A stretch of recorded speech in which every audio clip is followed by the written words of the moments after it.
So can you tell me your name and your role here?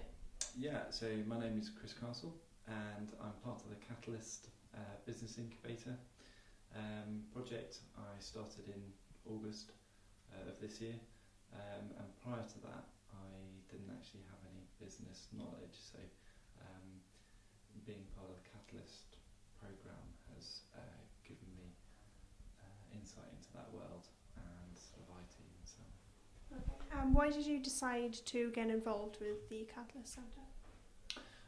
So my background is I'm a doctor, a GP, and prior to that was a physiotherapist, and so for a little while now I've been working on an idea to try and make GPs' lives a little bit easier by helping them manage patients with MSK problems, and so that's led me through to the idea of developing an app for that purpose. And it was an advert that my wife spotted actually to apply for the Catalyst programme. And so I applied, went through the interview process and got offered a place as part of the Catalyst programme. So that's brought me here to where I am today.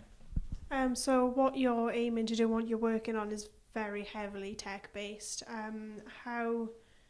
What sort of prior knowledge do you have of that, and how are you sort of developing those skills?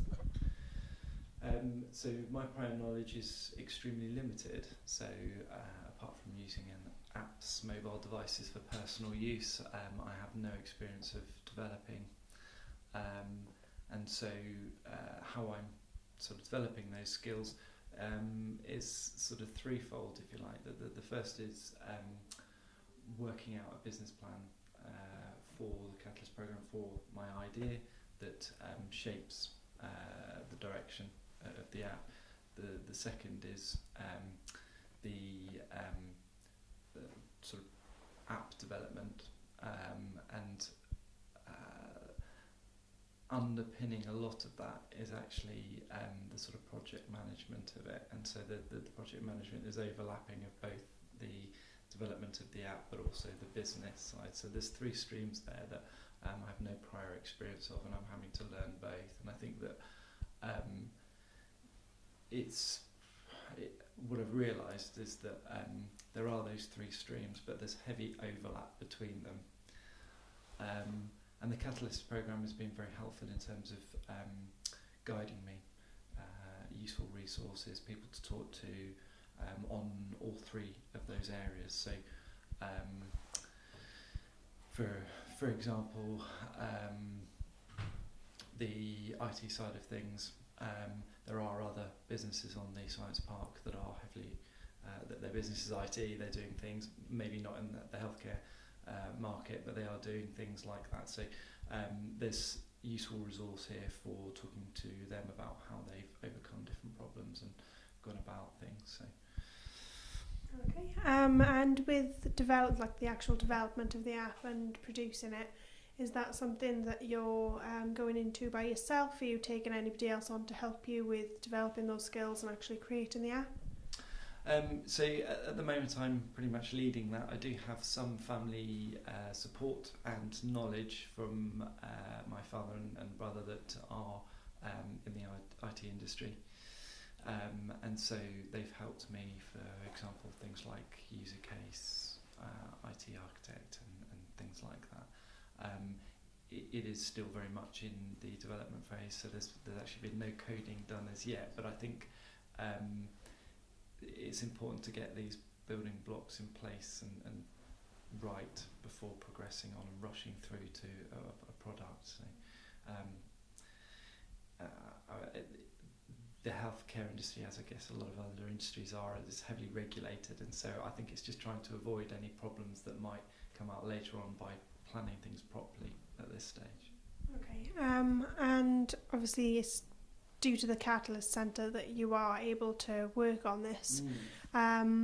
Without it, or without the place that you've been given, how do you think your experience would be different?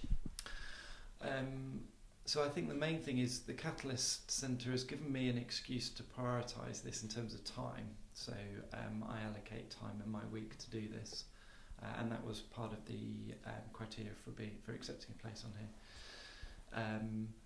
it's given me a lot of the contacts. So without that, and mentorship, so without that, I think I'd probably still be working along it in my own time, having sort of prioritised like the day job, and this have moved down my priority list. I think I'd be floundering a little bit in terms of contacts, mentorship, advice and guidance on things. So things would probably be a lot slower in terms of moving forwards. Okay.